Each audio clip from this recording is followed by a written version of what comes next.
El Señor. Discipulado número 60 del libro de Deuteronomio y estudio número 2 del tema las ciudades de refugio y el Cristo en Deuteronomio 19, versículos 7 a 9. Deuteronomio 19, versículos 7 a 9. Segundo discipulado o estudio del tema las ciudades de refugio y el Cristo. Me dice amén cuando tenga esa cita lista. Amén. Amén. Gloria a Dios. Leemos la palabra del Señor que dice: por tanto, yo te mando diciendo, separarás 3 ciudades.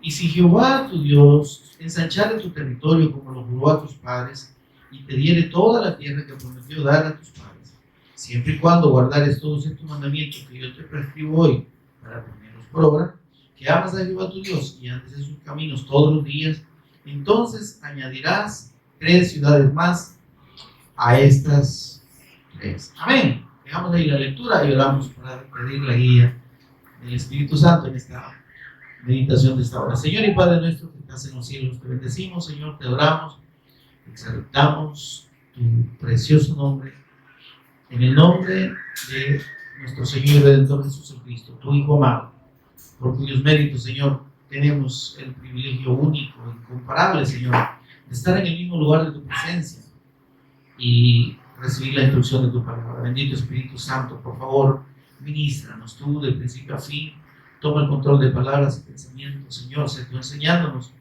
y abre, por favor, nuestro entendimiento y danos sabiduría y revelación en el conocimiento de nuestro Señor y Cristo Jesús. Lo pedimos en acción de gracias por nuestro Señor Jesús. Amén. Pueden permanecer en pie, mis amados. Bien. Estuvimos meditando, escudriñando en cuanto a estas instrucciones que Dios dio a Moisés para los israelitas y el establecimiento de estas ciudades llamadas ciudades de refugio, que eran, digamos, espacios habitables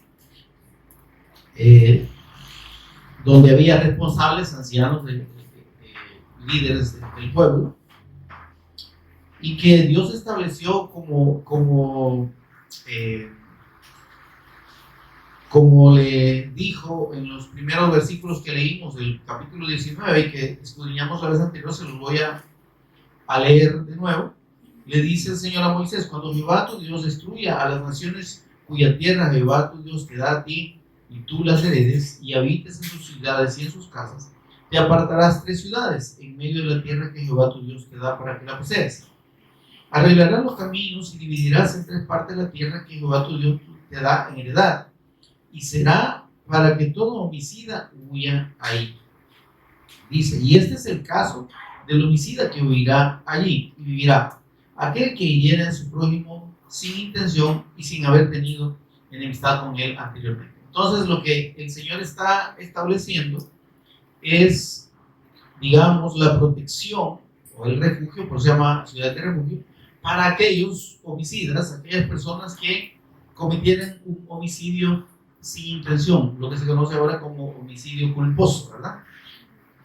Y estas personas podrían tener la posibilidad de huir del vengador de la sangre.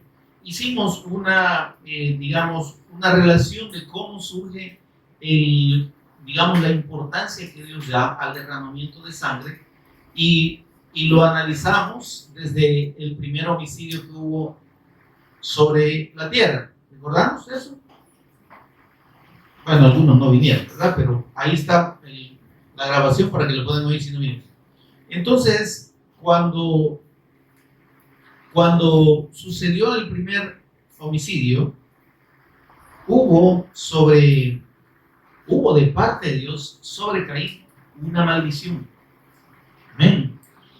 Porque, hermanos, vimos y el Señor nos mostraba en los versículos que escudriñamos el hecho de que precisamente la sangre, a través de la sangre, es que el pecado y el mal es transmitido.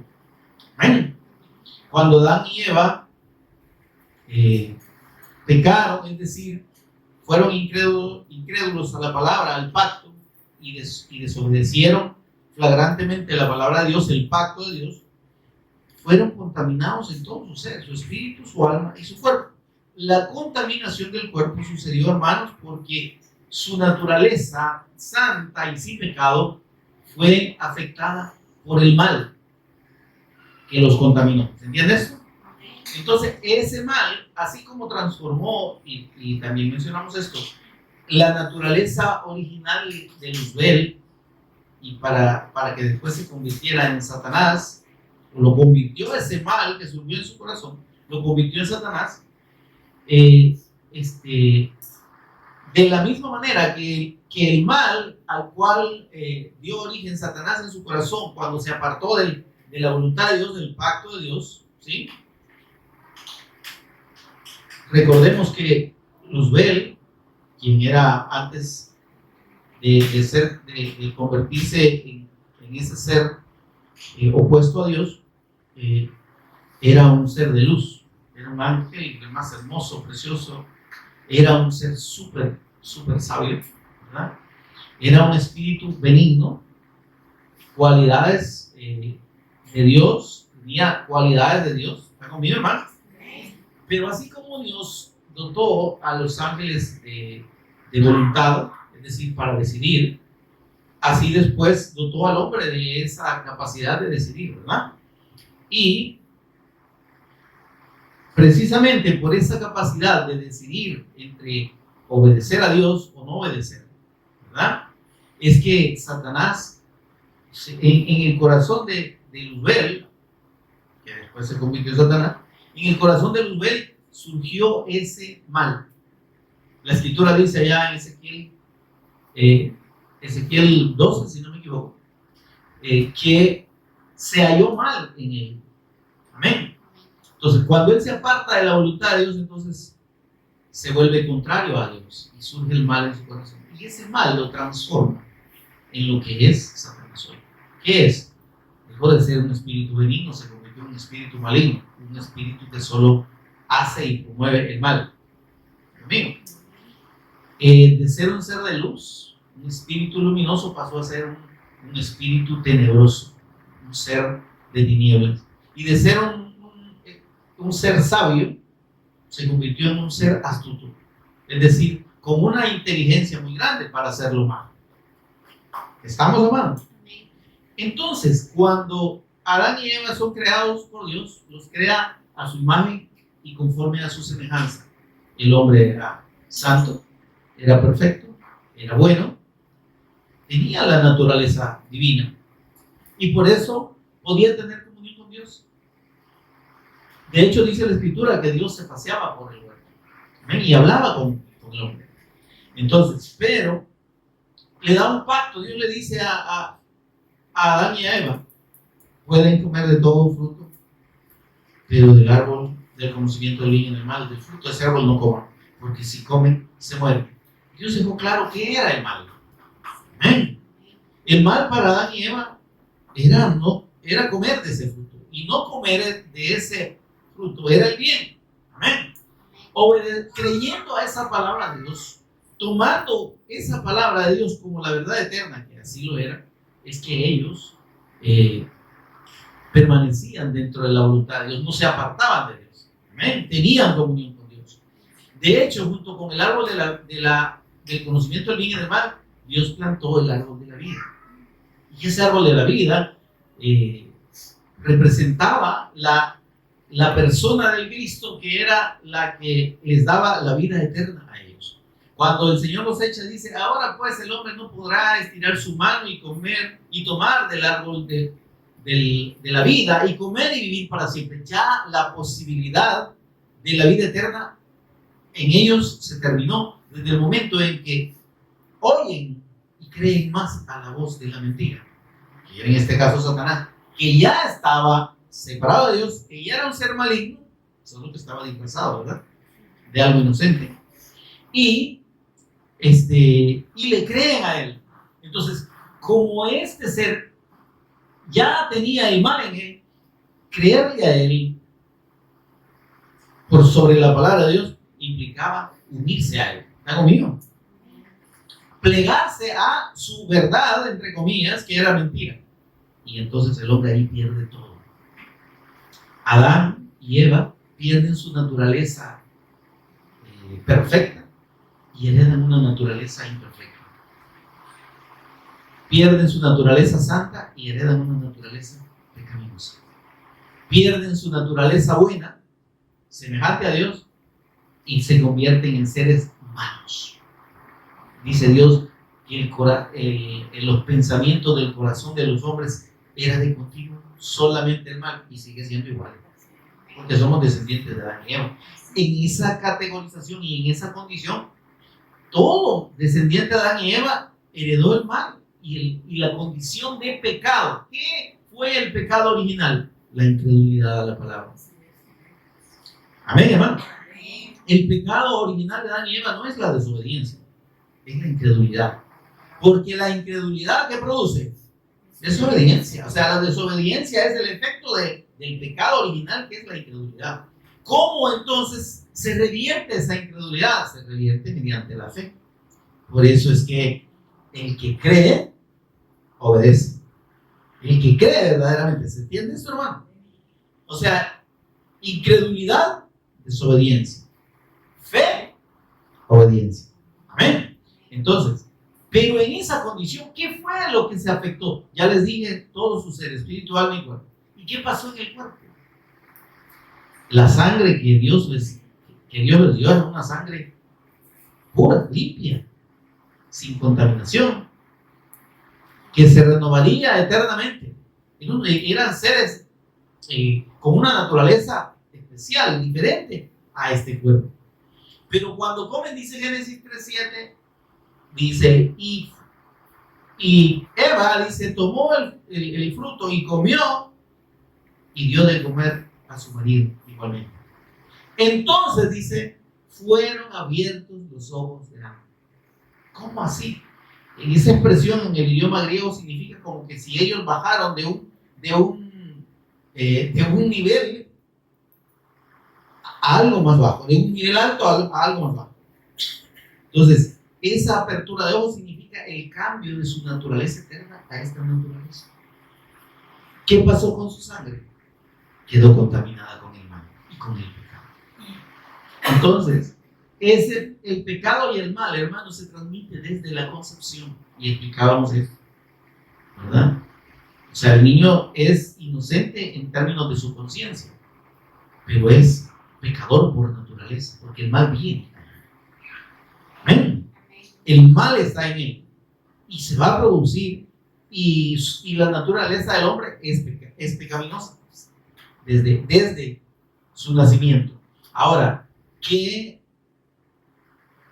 ¿por qué cuando Caín mata a Abel, Dios le reclama la sangre y le dice: la sangre de tu hermano clama a mí desde la tierra? Porque precisamente esa sangre, al estar contaminada con el pecado, hermanos, requiere una redención. ¿Está conmigo?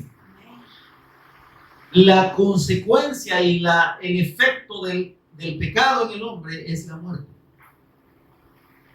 ¿Sí? Entonces, esa muerte se produce con derramamiento de sangre. ¿Ven conmigo? Entonces, cuando Dios prohíbe y dice no matarás, en ese momento, aunque Dios no lo había dicho, era una ley, ¿no? Pero Caín lo hizo porque ya el mal estaba en él. Entonces, cuando él mata, él está tomando el lugar de Dios y acelerando la sentencia que está sobre el hombre. ¿Se entiende? El hombre tiene que morir por causa de su condición de pecado. ¿Sí? Y esa es la sentencia. Todos ya dijimos que todos vamos a morir, ¿verdad? Si alguien de aquí o los que hoy piensan que no va a morir, todos vamos a morir. Pero ese es el castigo de Dios. Le dijo: si comes, el día que comas de este fruto, ciertamente, tené la certeza y no dudes que te vas a morir. y nos morimos todos. Pero como esa sentencia debe cumplirse, cuando alguien interrumpe esa sentencia, está tomando el lugar de Dios y ejecutando sobre la víctima el juicio que le corresponde a Dios, el que Dios ya dictó. ¿Se entiende, hermano? Entonces, eso precisamente es lo que quedó como una situación, digamos, natural, el hecho de que ante una muerte, los familiares buscaran venganza. Y yo no sé si usted se ha dado cuenta, pero toda muerte, ¿verdad?, desde tiempos inmemoriales ha provocado venganza. O sea, le matan a alguien y la persona o los familiares no piensan ir a darle un besito al que lo mató. O van a buscarlo para matarlo, o si no, ahí está la justicia que lo enchucha y tiene que pagar por la muerte. ¿Se entiende? O ya existe el sistema judicial y el sistema de penalización de las leyes del hombre. Pero en el principio no había nada de eso. Entonces la muerte se vengaba con muerte. O sea, la muerte se pagaba con muerte. Entonces, bajo esa costumbre, digamos, esa práctica, alguien que mataba a otra persona, lo que menos esperaba es que le dieran jaque a él también. Entonces salían a huir. ¿Qué hizo Moisés cuando mató al egipcio? Salió huyendo porque le tocaba muerte. ¿Se entiende? Entonces, por eso es que en este punto, cuando ya Dios ha sacado a su pueblo y lo tiene a las puertas de la tierra prometida, el Señor le dice: vaya, miren, quiero que cuando poseen la tierra, cuando entren, establezcan primero 3 ciudades antes del Jordán, pero después les dice otras 3 ciudades al otro lado del Jordán, ciudades de refugio, dice el Señor, ¿verdad? Dice: y será para que todo homicida huya ahí y vivirá. Es decir, el refugio, mire, hermano, por favor, no me pierda paso. El refugio de esos lugares era para evitar la muerte. Era para que el culpable de muerte, el que debía morir, no muriera. ¿Por qué? Porque había una atenuante en este punto, como dije, y es que Dios dijo: miren, vamos a diferenciar entre el que mata involuntariamente y el que lo hace con mala intención. ¿Conmigo, hermano? Sí. Entonces, dice el Señor, para los que matan involuntariamente tienen que establecerse esos lugares donde la persona, en principio, sucedió una muerte, corra ahí antes que lo encuentren los familiares del difunto y refúgiese, vaya donde los ancianos y expóngale lo que le pasó. Y allá venían detrás o podían aparecer después los dolientes, ¿verdad? Y preguntar por el hombre, pero no podían hacer nada si es que se comprobaba, había como una especie de juicio, por así decirlo. Tenían que demostrar que realmente el hombre que se había ido a refugiar ahí, o la persona que se había ido a refugiar ahí, era un homicida involuntario, ¿se entiende esto? Si no lograba demostrarse eso, entonces lo entregaban y le daban guapo. Los familiares lo mataban, bueno, lo entregaban para que cobraran venganza. Amén. Ahora, en el entendido de que el que llegaba a refugiarse correctamente, dice: vivirá.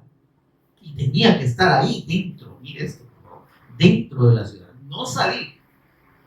Había lindero de esos lugares de refugio. Amén. Como una comunidad, digamos, ¿verdad?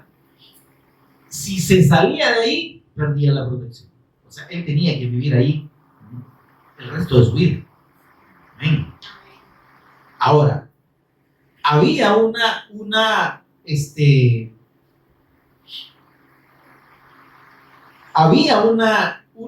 situación de exculpamiento y de liberación para ese que estaba refugiado ahí, si el sacerdote que estaba vivo cuando él cometió el homicidio moría. Entonces, al morir el sacerdote, esta persona quedaba totalmente libre y ya nadie le podía perseguir, podía salir de la ciudad y había, como decimos ahí, había ya como un indulto, ¿verdad? Ya no se le debía perseguir. Ahora, ¿qué entonces tenemos aquí? Explicamos además que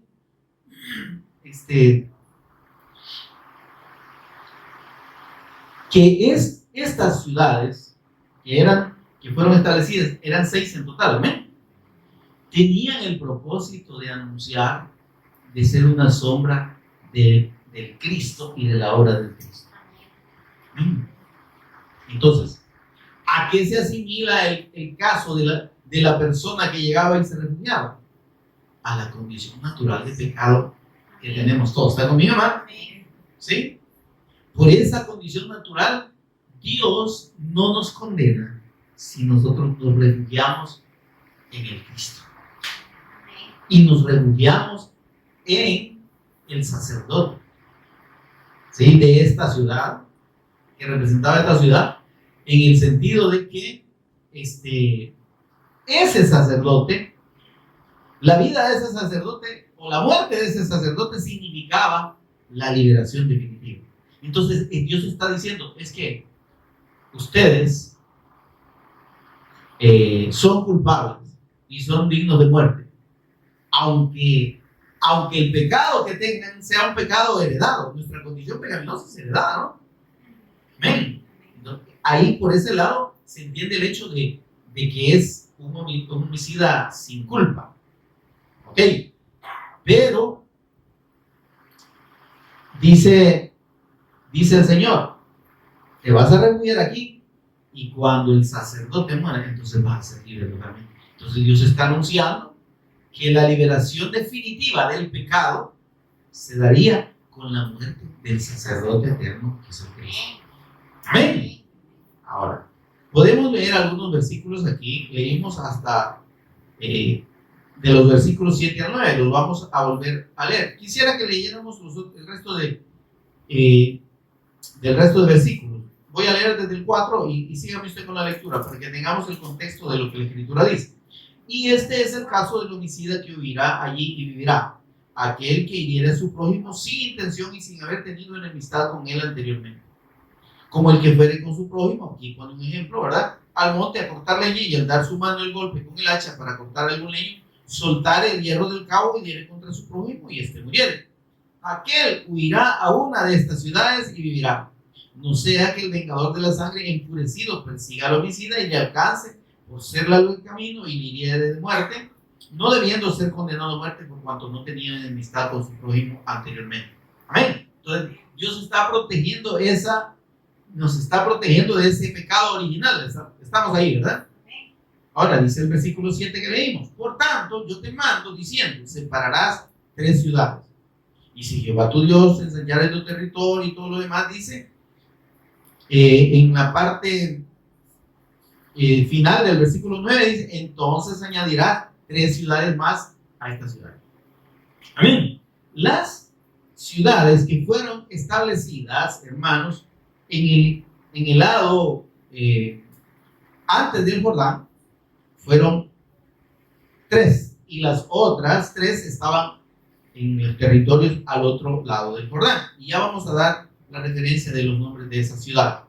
Ahora dice, versículo 10, añadirás 3 ciudades más a estas 3, para que no sea derramada sangre inocente en medio de la tierra que Jehová tu Dios te da por heredad, y no seas culpado de derramamiento de sangre. Amén. Eso quiere decir el Señor, para que ustedes no hagan su propia justicia. Amén. Esto tiene que ver también, hermanos, con el hecho de que las personas, cada uno de nosotros no tiene derecho a juzgar al hermano, ¿sí? Su condición y su pecado, porque estamos en la misma condición todos. Amén.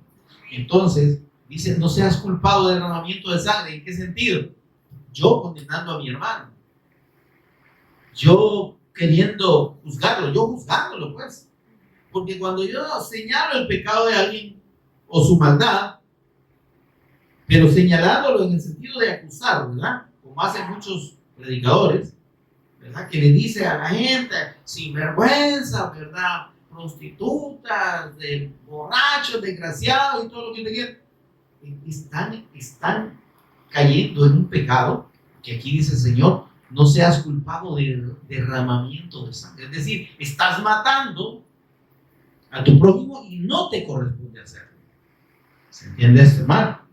Entonces, aquí implícitamente está diciéndonos que en cuanto al pecado, nosotros, hermanos, no debemos juzgar a nadie ni acusar a nadie.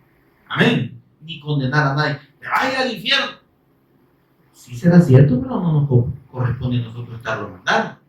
Ahora, a través de la predicación del Evangelio, ¿qué decimos? Mire, si usted no cree, entienda que a Dios no lo va a poder ver. Al cielo no va a llegar. Sus pecados no pueden ser perdonados. Y condenado ya está, porque la Escritura dice que el que no cree ha sido condenado. Entonces, no es que nosotros lo estemos mandando, le estamos confirmando. ¿Verdad? Lo que la Escritura ya nos confirma. Entonces, pero distinto es eso a decirle a la gente, semejantes pecadores, ¿verdad? Viejas prostitutas, conviértanse, ¿verdad? Eso es juzgar.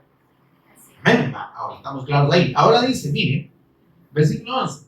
Pero si hubiere alguno que aborreciere a su prójimo y lo acechare y se levantare contra él y lo hiriere de muerte y muriere, si hubiere a alguna de estas ciudades, entonces los ancianos de la ciudad enviarán y lo sacarán de allí. O sea, comprobado que si esa persona mató y era culpable, ¿verdad? Entonces dice, sacarán de allí y lo entregarán en manos del vengador de la sangre para que muera. Y esto se refiere también, hermanos, al hecho de que el que juzga es juzgado. Y dice el Señor, no juzguéis para que no sean juzgados. Amén. Entonces, el que realmente delante de Dios amerita morir es aquel que realmente mata a su hermano con intención, porque lo acusa, porque digamos, lo condena sin que le corresponda. Amén. Ahora dice, entonces, no le compadecerás y quitarás de Israel la sangre inocente y te irá bien. Ahora, entonces, ¿estamos entendiendo cómo era el funcionamiento de estos lugares, hermano? Ahora, un detalle, Dios establece 6 ciudades. Amén. ¿Qué hemos dicho y hemos explicado acerca del número 6? Que es número de hombre. Y que se refiere entonces en todo lo que tenga referencia a ese número 6, se refiere al hombre y a su condición en general. Amén. En los distintos aspectos, ¿verdad? Ya sea pecaminoso, ya sea de salvación, pero relativa al hombre. En este caso, estas 6 ciudades fueron establecidas como el refugio para los hombres, de parte de Dios. Y vemos en esas 6 ciudades el significado de los nombres que le fueron dados a 6 ciudades, de modo que cada uno de esos nombres nos está hablando de una condición de Cristo. ¿Y qué? Entonces, veamos esto. ¿Por qué 6? Porque recordemos que el Señor Jesús vino en forma de hombre. Y estando en la condición de hombre, dice, se hizo obediente hasta la muerte y muerte de cruz. En ese sometimiento del Cristo, ¿sí? En su condición de hombre es que Él puede. Claro, hombre perfecto, ¿verdad? Él puede ser el medio para que el culpable sea declarado libre. ¿Por qué? Porque además de ser el hombre perfecto, es el cordero perfecto y es el sacerdote perfecto. Amén. Entonces, cuando se dan los nombres de estas 6 ciudades, hermano, están aludiendo a una característica del Cristo en su obra redentora a favor del hombre. Amén. 6 ciudades donde se podía refugiar los homicidas involuntarios. ¿Sí? 6 condiciones del Cristo que nos permiten recibir el refugio y la protección de parte de Dios. Amén. Y ser librados de la culpa por medio de la fe en Cristo. ¿Estamos ahí, hermano? Entrar a estas ciudades, ¿qué significaba? significaba, hermanos, entrar en la protección del Cristo. Amén. Entrar en la protección en el territorio del sacerdote. Ahí nadie te podía tocar. Ahí nadie podía tocar al culpable. ¿Era culpable? Sí. Amén. Involuntario, pero era culpable. ¿Merecía la muerte? De acuerdo con la ley, sí. Pero Dios quiso librar de la muerte, estableciendo estos lugares, aludiendo a la persona y obra de Cristo. El sacerdote debe morir para que el culpable quede libre totalmente. Amén. Entonces, vamos a leer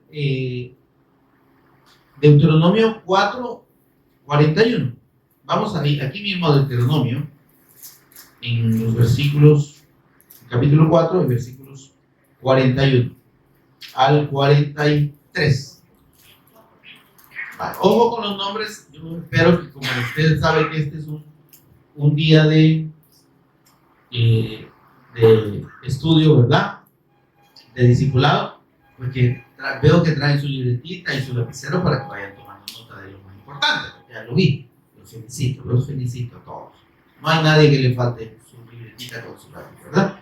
Ahí ustedes solo les voy a dar, ahí ven la cita y ven los nombres que aparecen de las ciudades, ¿verdad? Amén. No le tengan que decir si usted es bien diligente, que todos tienen su lapicero y su libretita.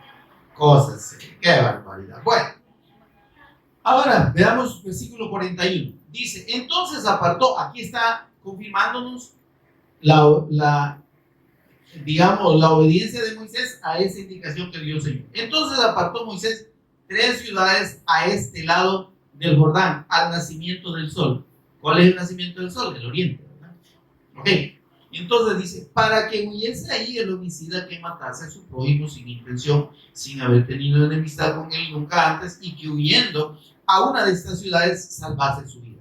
La primera, Becer, en el desierto, en tierra de la llanura, para los rubenitas. Ramot, en Galaad, para los gaditas. Y Golán, en Basán, para los de Manasés. ¿No, mi hermano? Becer, Ramot y Golán son las primeras 3 ciudades. Amén. Donde aparecen las siguientes 3 ciudades y cuándo fueron establecidas. Fueron establecidas ya cuando ellos habían conquistado la tierra. Vamos ahí a Josué, capítulo 20. Deuteronomio, Josué, 20.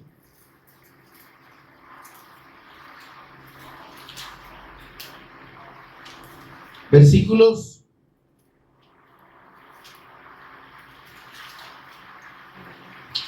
quiero leer los primeros 3 para que vean la confirmación y hay algunos otros detalles del procedimiento de las personas que llegaron. Versículo 2 dice, habla a los hijos de Israel y diles, señalaos las ciudades de refugio de las cuales yo os hablé por medio de Moisés, las 3 que faltaban, ¿verdad? Para que se acoja allí el homicida que matare a alguno por accidente y no a sabiendas, y os servirán de refugio contra el vengador de la sangre. ¿Qué te parece? Amén. Estamos ahí, ¿verdad? Usted entiende el significado, yo ya se lo explico. Y el que se acogiere a alguna de aquellas ciudades se presentará a la puerta de la ciudad y expondrá sus razones. Ya ve que le dije que había una especie de juicio, ¿no? A oído de los ancianos de aquella ciudad, y ellos le recibirán consigo dentro de la ciudad y le darán lugar para que habite con ellos. Si el vengador de la sangre le siguiere, no entregarán en su mano al homicida, por cuanto hirió a su prójimo por accidente y no tuvo con él ninguna enemistad antes. Amén. Mire, y aquí está lo de la muerte del sacerdote, versículo 6. Y quedará en aquella ciudad hasta que comparezca en juicio delante de la congregación. Amén, hermano. Y hasta la muerte del que fuere sumo sacerdote en aquel tiempo. ¿Qué le parece? Muerto el sacerdote, entonces, digamos, era llamado a juicio. ¿Para qué? Para exculparlo. Sí, era un juicio absolutorio. Señores, el sumo sacerdote murió. Traigan a los refugiados que vinieron aquí mientras este sacerdote estaba vivo y se presentaba. ¿Para qué? No para enjuiciarlos, porque la muerte del sacerdote los exculpaba. Amén. Y dice entonces, y hasta la muerte del que fuere sumo sacerdote en aquel tiempo. Entonces el homicida podrá volver a su ciudad y a su casa y a la ciudad de donde vive. Amén. Entonces, esto nos está diciendo, hermanos, que mediante la muerte del Cristo es que nosotros recuperamos nuestra condición de sin culpa. Amén. Como si no tuviéramos culpa. En el caso del homicidio, como si no hubiera matado. ¿Se entiende, hermano? Entonces, eso es lo que usted y yo debemos entender en cuanto a la obra del Cristo, mis amados. Y a la fe en la persona y obra de nuestro Señor Jesús. ¿Quién es el Cristo? La fe en Él, ¿quién nos da? Nos da la posibilidad única, establecida por Dios, de entrar en la protección del Cristo. Entrar en el espacio de la obra del Cristo, como el sacerdote eterno. Metidos por la fe ahí, dicen que nuestra vida está escondida en el Cristo. Amén. Porque Él es el que nos libra delante de Dios de la culpa. Amén. Entonces, estando en el Cristo y estando en la fe del Cristo, es que nuestra condición delante de Dios es sin culpa. Amén. Dejamos de ser culpables ante los ojos de la gente y en la realidad, no, hermano. ¿Se entiende? O sea, porque aquellos que mataron, sí, eran culpables. Y el hombre murió, la persona murió. Pero, para Dios, muerto el sacerdote, el hombre regresaba a su casa, como donde había vivido en su ciudad, como si no hubiera pasado nada. Esa es nuestra condición. Siendo culpables, el Señor nos restablece delante de Dios en una condición de sin culpa. Por tanto, hay que entender entonces que, por eso es que dice la Escritura, que somos salvos por medio de la fe. Y que el único que puede perdonar el pecado es nuestro Señor Jesús. Y el Señor Jesús le dijo a los que no creían en Él, Juan 7:24, si ustedes no creen que yo soy quien digo que soy, es decir, el Cristo, van a morir en su pecado. En su pecado. Nadie, hermano, nadie puede delante de Dios ser libre del pecado sin la fe en la persona de nuestro Señor Jesús, como el Cristo, y en su sacrificio. Si la fe de la persona no es puesta plenamente en Él, no hay quien lo salve, no hay quien le quite la culpa, ni orar 5,000 Padres Nuestros, ni 50,000 Ave María, ni ningún rezo, absolutamente nada quita la culpa del hombre.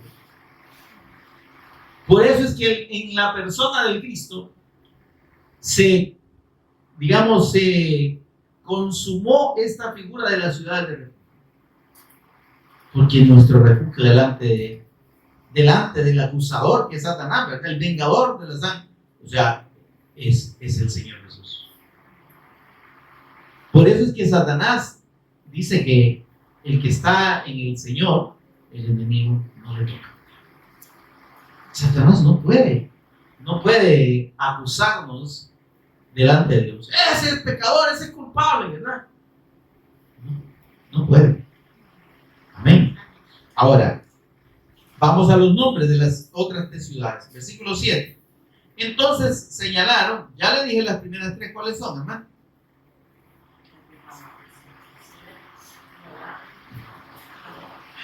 Becer, Ramot y Golán.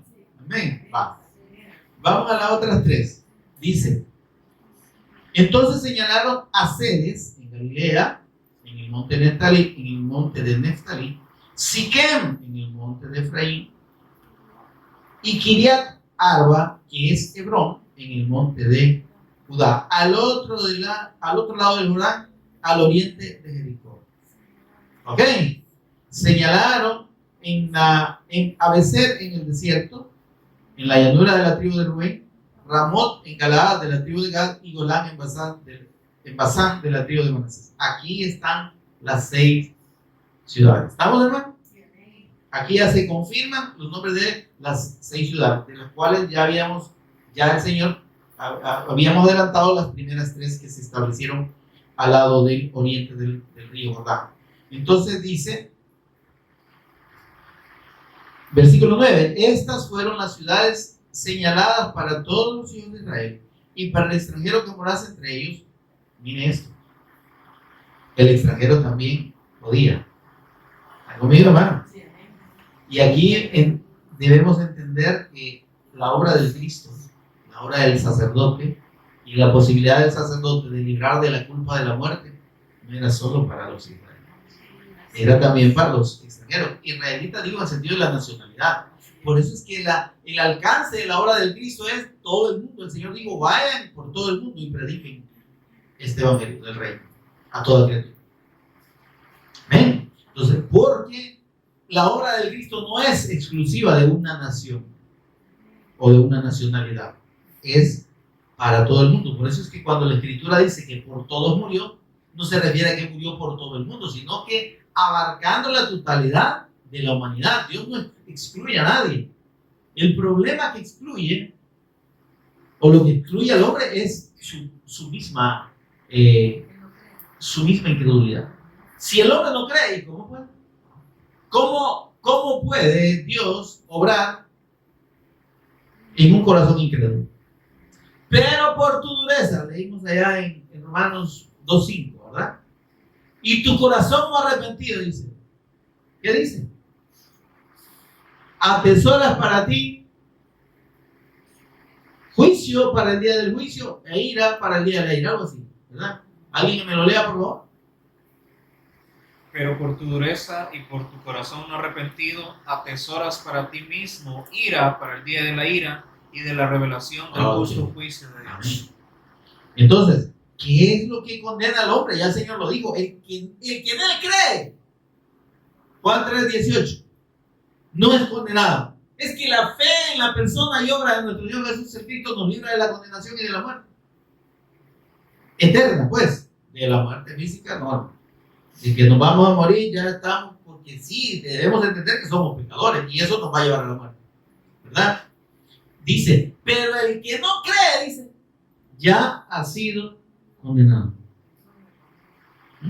El que no cree se condena él solo, por incrédulo.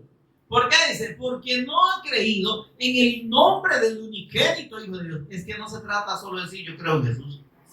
Si no se entiende y si no se cree en la persona del Señor Jesús como Señor y Cristo, como el eterno Hijo de Dios, amén, como el eterno ungido, el eterno Rey, eterno sacerdote y eterno profeta de Dios, entendiendo que su sacrificio en forma de hombre fue el único sacrificio aceptable por Dios y aceptado por Dios para el perdón del pecado. Que fuera de ese sacrificio y de la fe del hombre en ese sacrificio, no hay perdón para nadie. Dios dice, no te conozco, no sé quién sos, ahí busca el camino. Y dijo el Señor Jesús, yo soy el camino, yo soy la verdad y yo soy la vida. Nadie, óigame, por favor, si hay alguien que piensa que puede llegar a Dios de otra manera, no hay otra manera. María no lleva a Dios ni a Jesús, ni salva a nadie. Nadie viene al Padre si no es por mí. Si no es a través de la fe en mí.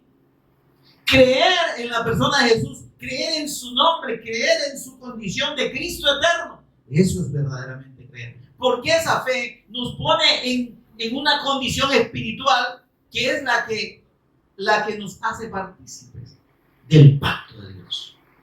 Es donde cambiamos el efecto, cambiamos mediante ese acto, porque quien lo hace es Dios, ¿verdad? Donde permitimos que Dios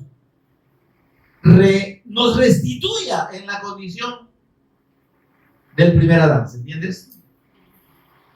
Mediante la fe revertimos la incredulidad de Adán y Eva, ¿se entiendes? Tenemos que creer en el pacto, en la palabra, en el evangelio, en el Cristo, para poder salir de la condición de Adán y entrar en la condición del Cristo. Amén. Entonces, y mediante la fe en la persona del Cristo, recibimos la capacidad de parte de Dios, porque somos transformados, y allí nuestra naturaleza cambia. ¿Qué perdieron Adán y Eva cuando pecaron? Dijimos, fue contaminado su alma, su cuerpo y su espíritu. Cuando Dios dice que mediante la fe en el pacto, en Ezequiel 36, 25 al 27, dice: derramaré sobre vosotros agua limpia, su palabra, su evangelio, su pacto. Usted está recibiendo este evangelio. Este es el agua limpia que Dios está derramando sobre usted y sobre los que oyen. Dice: y os limpiaré mediante esa agua, mediante la fe en esa palabra, y os limpiaré de todas vuestras inmundicias y de todas vuestras idolatrías. Y pondré dentro de vosotros un corazón nuevo y un espíritu nuevo. Ahí está la obra de Dios. Pero es mediante la fe en el pacto.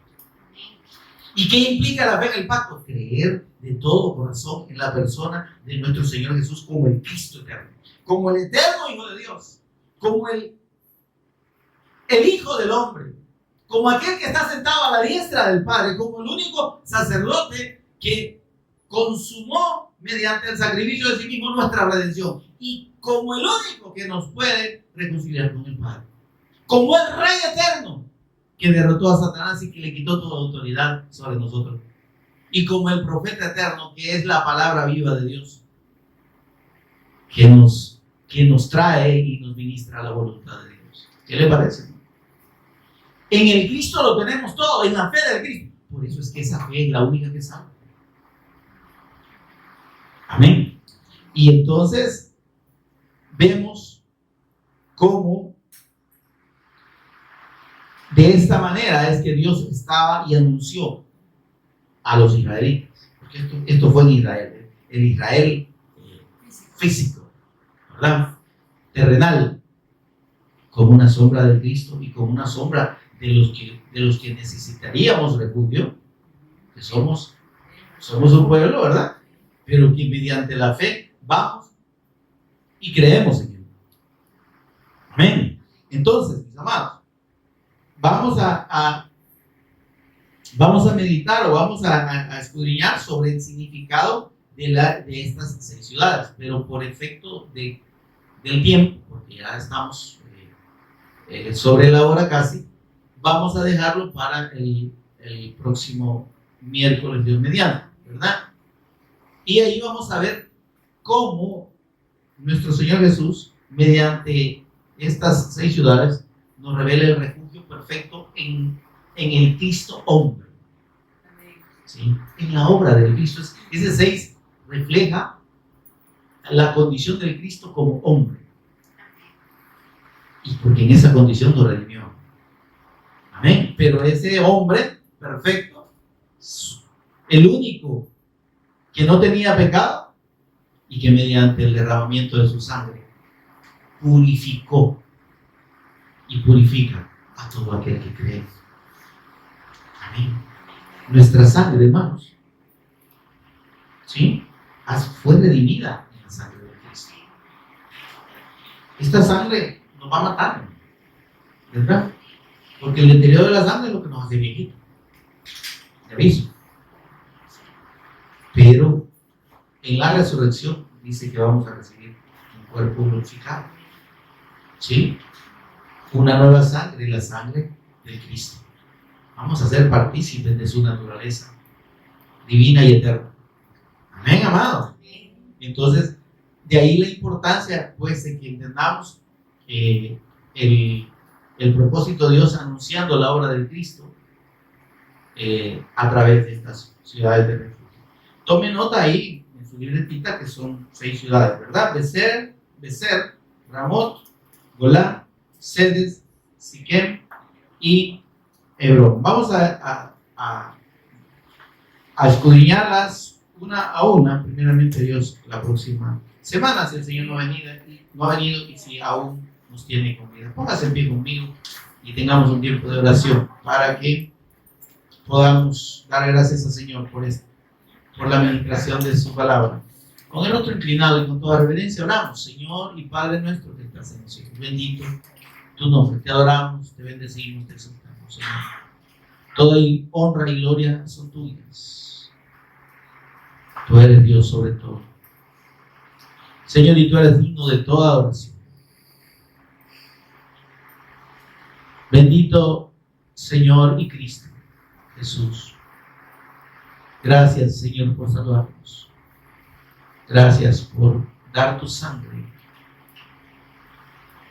pura y limpia en rescate por nuestra sangre que estaba afectada por el pecado y la muerte. Señor, gracias por darnos vida en tu resurrección, en tu muerte y en tu resurrección. Gracias, Señor, por quitar nuestra culpa delante del Padre. Señor, reconocemos que no hay otra forma en la que podemos o podíamos, Señor, estar en comunión con el Padre si no es mediante la fe en tu precioso sacrificio y en tu precioso nombre que es sobre todo nombre. Gracias, Señor, por revelarte a nuestras vidas, revelarte a nosotros y darnos la fe para creer en ti de todo corazón. Creer que tú eres el Cristo, el Hijo del Dios viviente, el eterno ungido, el eterno Rey, el eterno sacerdote y el eterno profeta de Dios, el único Señor y Redentor de nuestras almas. Gracias, Señor, por esta bendición. Gracias, Espíritu Santo, por ministrarnos en todo momento a Jesús como el Cristo y por instruirnos en este tiempo. Por Jesús el Cristo, nuestro Señor, lo agradecemos. Amén y amén. Un aplauso al Señor amado.